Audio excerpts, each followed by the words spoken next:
Je suis contente de vous retrouver aujourd'hui. J'avais envie d'introduire le daily vlog dans mon atelier. Comme ça, déjà d'une, ce sera fait. Et on est bien chez soi. Hein. Donc voilà, on est lundi 16 septembre. Et voilà, je vais essayer de vous filmer des petits bouts de ma semaine. Notamment bien sûr une recette de cuisine comme d'habitude. Et pourquoi pas des petits coups de cœur ou une réception livre si elle arrive dans la semaine, je croise les doigts. Donc voilà, on découvrira tout ça ensemble. Bienvenue pour la suite. On se retrouve dans le moment cuisine et je crois que ça va devenir un petit peu le rituel du vlog à chaque fois de vous montrer une recette un peu sympa que je prends le temps de faire dans la semaine. Je vous avouerai que le midi c'est un peu plutôt speed vu que je travaille le matin, je vais chercher mes enfants à l'école le midi, mais de temps en temps j'aime bien me poser pour faire quand même une petite recette. Et je vous épargne les couscous et autres trucs qui feraient bondir la police du couscous sur TikTok. Mais là j'avais envie de faire des mac and cheese. Je vous ai montré la dernière fois à Grand Frais, j'ai pris ce cheddar blanc. Et du coup, je me suis dit que c'était parfait. Alors je vous ai passé la cuisson des pâtes qui m'attendent sur ma plaque de cuisson. Et j'ai aussi réalisé ma béchamel. Donc voilà, béchamel maison bien sûr, s'il vous plaît. Donc béchamel, c'est tout bête. C'est du beurre, de la farine et du lait. Moi, je mets temps pour temps, c'est-à-dire que je mets par exemple 40 g de beurre avec 40 g de farine et ensuite je délaye tout doucement et je rajoute sel, poivre, noix de muscade quand elle a la bonne texture. Donc là voilà, j'ai fait exprès de la faire un peu liquide vu que je vais rajouter du fromage et que je veux que ça nappe mes pâtes et que ça cuise. Mais voilà, c'est à votre convenance. Elle doit censée être un peu plus nappante, vous voyez, quand elle nappe, hein, mais un peu plus quand on veut une béchamel consistante pour servir au quotidien. Donc j'ai mon plat, j'ai ma petite râpe à fromage, je vais râper mon cheddar et voilà. D'ailleurs, en parlant de recettes un peu cette semaine, j'ai voulu tester. Alors je ne vous l'ai pas fait en vidéo parce que c'était le soir et franchement la luminosité n'était pas ouf. Mais j'avais quand même trop envie de vous en parler. Et pendant que je râpe mon fromage, vu que c'est pas non plus le moment le plus folichon de la vie, c'est l'occasion de vous en parler. Donc le cheddar est censé être friable. Vous voyez, hop. Je le mets là-dessus et je reviens parce que je vais vous parler de quelque chose. Je vous ai gardé l'emballage pour vous en parler. On a tenté un soir avec mon chéri de se faire une poutine. Alors pour ceux qui ne connaissent pas la poutine, c'est un plat canadien. En fait c'est des frites recouvertes de sauce brune avec du fromage quick. Sauf que nous en France, on ne trouve pas ce fameux fromage. Et du coup, j'ai fait des recherches approfondies. Parce que je suis même allée chez le fromager qui m'a dit qu'il n'avait rien d'équivalent en fait. Et du coup je me suis dit on va rechercher. J'ai fait mes recherches et la mozzarella, vous savez, qui vend en bûche, et apparemment ce qui se rapproche le mieux avec le Babybel. Donc moi j'ai opté pour le fromage en bûche, vous savez, celui que j'avais utilisé dans mes yakitori. Non, vous, je les avais fait au Gouda. C'était moi qui avais testé ma recette avec la mozza en bûche et ça allait très bien aussi. Mais du coup j'ai acheté exprès de la mozza en bûche et on a testé ça. Alors honnêtement ça marche très bien, ça fait quick. Et là vous voyez c'est la sauce. C'est la sauce Saint-Hubert, donc c'est la vraie sauce canadienne que vous pouvez trouver en sachet. Hein. Je l'ai trouvée au rayon épices du monde de mon Carrefour. Vous savez, rayon produits du monde. Ils ont des produits canadiens, américains, etc. Et du coup je l'ai trouvée pour pas très cher, je crois, c'était 1 € et quelques. Et on a goûté et honnêtement c'est pas mauvais, mais la sauce est hyper salée. Alors moi qui suis pas très sel, c'était un peu violent pour moi. Donc voilà, et puis j'ai pas trop l'habitude des frites molles, je pense qu'en France c'est pas trop notre délire. Mais sinon, sinon voilà, si vous voulez tester vous aussi, sachez que il y a les mélanges à poutine qui peuvent se trouver là-bas. Pour revenir à mon mac and cheese, je vais faire une belle portion, comme ça je vais peut-être en congeler un peu. Parce que c'est pas le genre de plat que je fais souvent. C'est quand même pas le plat le plus... J'adore le fromage, hein, mais c'est pas le plat le plus digeste de l'univers non plus.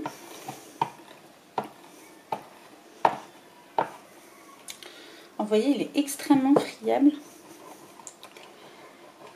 Après, même les petits morceaux, vous voyez, je les garde, je les casse un peu plus et je les glisse dans mon dans ma réserve de fromage. Vu comme ça, la cuisson, ça va fondre, ça va pas être mauvais du tout.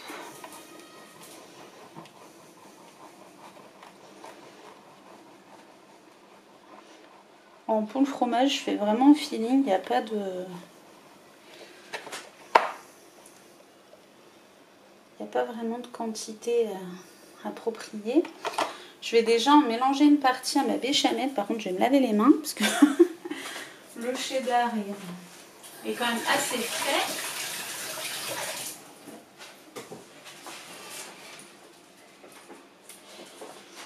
Donc voilà pour ça. Hop, je le tapote un peu. Je vais venir mélanger mon cheddar. Alors, vous voyez les quantités, c'est... Si vous attendez à une recette bien quantifiée, c'est loupé. Hop là. Et du coup, je vais revenir râper du cheddar. Mais bon, je vais vous épargner cette phase-là. Et je vais venir mettre le tout dans mon plat. Donc, sans brûler. Je viens mettre des macaronis dans mon plat. Oui, ma casserole est rose.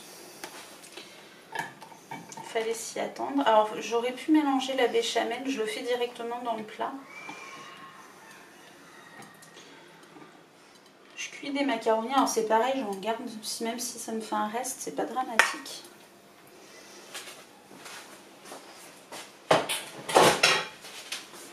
Là, je dirais qu'il y a à peu près 300 g de pâte. Je vais venir mélanger ma béchamel.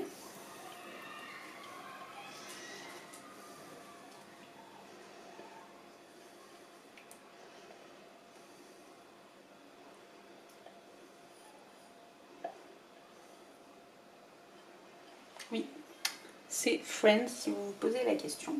Donc, je mets ça là-bas. Je viens un peu mélanger mes pâtes et ma béchamel au fromage directement dans le plat.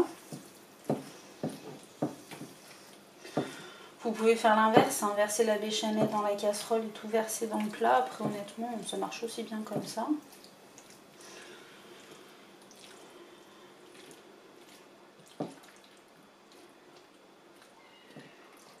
Ça sent déjà la gourmandise à plein nez, hein, je vous le dis. J'essaye de tasser un peu mes macaronis. Hop là.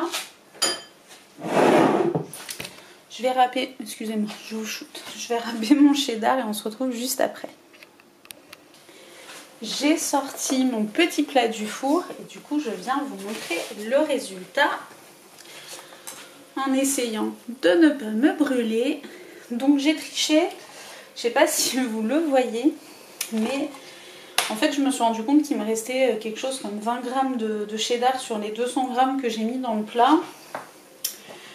Du coup j'ai effrité des petits morceaux à la main, vu que c'est un cheddar frais qu'on peut effriter à la main, et je les ai directement mis sur le plat pour plus de gourmandise, parce qu'on n'a jamais assez de goût de fromage. Et du coup voilà, pour midi on va se régaler. Donc voilà, je vous laisse avec tout ça et je vous dis à bientôt pour la suite.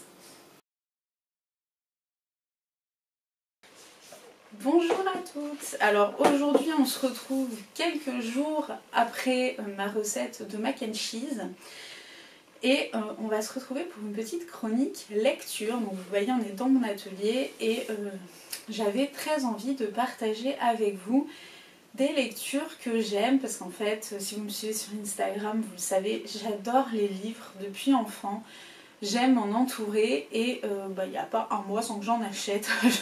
Plaisir coupable, clairement. L'industrie du livre a de beaux jours devant elle grâce à moi. Donc voilà, j'avais envie de vous partager 3 lectures que j'ai eues ce mois-ci, que j'ai achetées ce mois-ci. J'aimerais bien vous faire des petites chroniques coup de cœur de temps en temps, et je trouve que le vlog est le très bon endroit puisque ça sort un peu du scrap, mais c'est quand même dans le créatif. Donc c'est parti.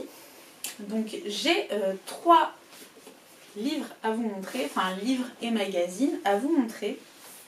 Je les pose là. Tout d'abord, on a les cahiers de la tribu des idées. Donc il s'agit d'un hors-série et ce mois-ci, enfin ce trimestre-ci il me semble qu'ils sortent par trimestre ceux-là. Les hors-séries, c'est pour faire la cuisine avec les enfants et donc voilà, on a plusieurs petites idées créatives pour faire des petits plats sympas. Il coûte 8,50 €. Celui-ci est sur la cuisine, mais il y a plein d'hors-séries qui sortent tout le temps et le magazine normal entre guillemets. Et franchement, c'est des mines d'or si vous êtes créatif et que vous aimez faire des petits ateliers avec vos enfants ou vous cherchez des idées. Clairement, ce magazine, moi j'étais abonnée, il faut que je renouvelle mon abonnement parce qu'il s'est fini au dernier numéro. Mais voilà, je vous le recommande à 400%. Donc voilà pour ce magazine. Ensuite, je suis désolée, il fait très chaud aujourd'hui. Alors, vous êtes dans l'automne, nous clairement à Narbonne, on n'a pas eu l'info. Donc voilà, vous savez tout. Alors, passons au vif du sujet, le deuxième livre. Et d'ailleurs, c'est le livre d'une Narbonnaise. Il s'agit du livre de Poulette Magique. Si vous ne la connaissez pas, c'est une blogueuse narbonnaise qui est dans le créatif. J'aime beaucoup ce qu'elle fait et là elle a sorti un nouveau livre avec Ozu et c'est 50 créations à faire à la maison avec Poulette Magique. Et du coup elle vous donne, je mange mes cheveux, elle vous donne des petites idées d'activités, souvent avec des objets récup à la maison. Des petits pompons, du carton, des mandrins de papier toilette, des pâtes, etc. Et voilà, vous avez plein de petites idées comme ça. C'est clairement le livre à avoir si vous aimez faire des activités créatives avec vos enfants. Alors, on n'est pas sur des choses inédites. C'est un peu des choses qu'on voit et revoit sur Pinterest, mais c'est super de les avoir compilées dans un livre. Donc voilà, le livre fait 14,95 €, il est dans toutes les librairies puisqu'il avec Ozu et il est coloré à son image et très sympa, voilà. Donc je vous le recommande, il vient de sortir. Et enfin, mon coup de cœur, c'est Hiver Cocooning de Deborah Giuliano. J'espère ne pas écorcher son nom, en plus elle est adorable, je la suis sur Instagram. Et voilà, donc elle a sorti ce livre avec Rustica. C'est un livre dont je vous reparlerai sûrement si je vous fais une petite sélection de livres hiver-Noël, puisque il s'y prête complètement. C'est un livre un peu art de vivre, lifestyle, il y a des recettes, il y a des petits conseils, il y a des idées, par exemple là c'est des sorties de Noël, vous voyez, avec des belles illustrations toutes douces. Donc voilà, clairement des petites recettes. J'ai pas envie de tout vous montrer parce que j'ai pris plaisir à pas être spoilée, à le découvrir. Mais voilà, si vous aimez ce genre de livre, les ambiances un peu kitsch, etc. Voilà, je vous invite à craquer.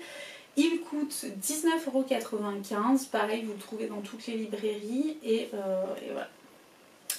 Mon coup de cœur. Donc je vais finir sur ce livre. Alors je ne sais pas si je rajoute des choses à ce vlog ou non. Donc écoutez, je vais quand même le clôturer au cas où. Donc je vous fais des gros bisous et je vous dis à bientôt. Bye bye!